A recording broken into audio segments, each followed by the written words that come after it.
See, we all started off being in the same class. We were pretty much the only animation students within the class of 2021, I think we were technically. And so as a result, for our senior thesis project, we had to create an animated short for our university, and we talked to each other, and we wanted to do something big together. And I thought about it like, hey, let's do robots. And there was actually an assignment called the film noir assignment that inspired us to go to the detective route, the like robot detectives. And as a result, we started doing the pre-production. We were so excited. We were in front of the class talking about our stuff, and then the pandemic happened.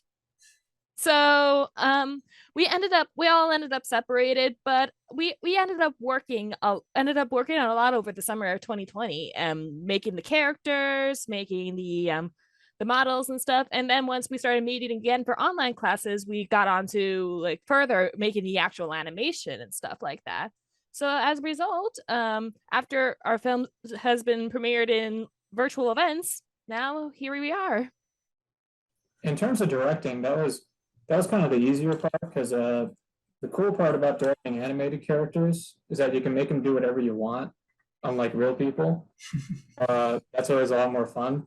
But lead animating, we split the animation into background animators and lead animators, and doing the lead was mostly myself and Alyssa. And what you do, it's animating the main characters, so like Crane or Wadi or G-Sob. And well, it's all keyframe animation, so it's just a lot of like placing frames and moving the characters bit by bit, and just creating the action. We realized early on it would be really complicated to split it up because everyone sort of has their own. Because prior to this, we did our own individual projects where we had to do everything by ourselves. But because this was a big group collaboration, we just decided it'd be easier to just have one person do it, so that it's more consistent. So I just went through each scene and just moved the little virtual camera around and just set it up for each of them. We did reference a lot of old film noir, and we tried to kind of like replicate it the best that we could. I will say in the beginning, our expectations, we really kind of aesthetically hoped to do more, just like in terms of, we really wanted like atmospheric fog throughout the whole thing. We really wanted it to feel like just a little bit like grittier than we kind of maybe finally ended it up with. But with the limitations that we had, not being on location and like animation being such a computer heavy thing, and not all of us having computers, myself included, that can handle creating things like atmospheric smoke, we had to kind of give some things up. But a lot of references to like old film noir films were pretty much where we drew most of our inspiration from, I think.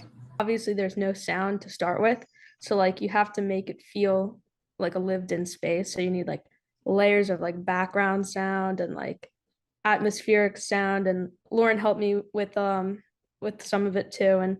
And the robot sound, actually, it's a chair, like an office chair being lowered. Well, we're not going to solve the case from up here. Hold on, kid. It's too dangerous for a model like yours. And like the pitch has changed, and like there's like reverb added and stuff like that, so it's really funky. And but we watched like a lot of like Foley artists on YouTube. We did our research, watched some like Wall-E sound effects, like checked it all out. But it was definitely something I wanted to do, like when we started planning like who was going to do what. I was like, I would like to do that. So, and it goes along with editing, so it was easy for me to do both.